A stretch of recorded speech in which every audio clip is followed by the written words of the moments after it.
Christian G and I, over the years, have done a lot of fun things together. And this, about 2 years ago, we were having a conversation, and he said, you know, you teach the secret to life is peak state versus lousy state, or being energy rich versus energy poor, that a relationship, you can love somebody, but if the energy's low, it's not going to show up. The energy's high, it will.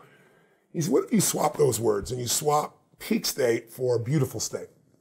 I said, that works. You know, a high energy state is a beautiful state. Any state where your high energy would be like love or joy or gratitude or drive or courage or faith or, you know, playfulness or fun, any of those things are beautiful states. So he goes, yeah, I agree.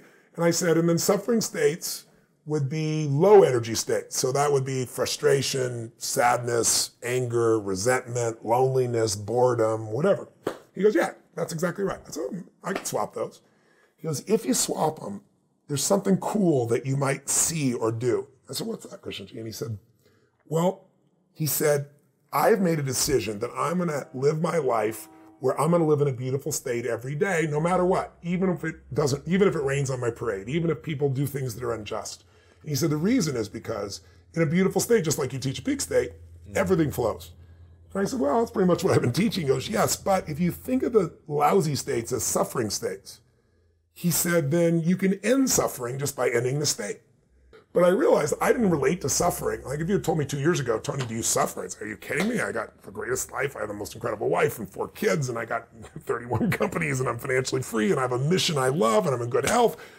And that would all be honest. I wouldn't have been dishonest about it. But what really helped me out of that conversation, I left there and I went, well, where do I suffer?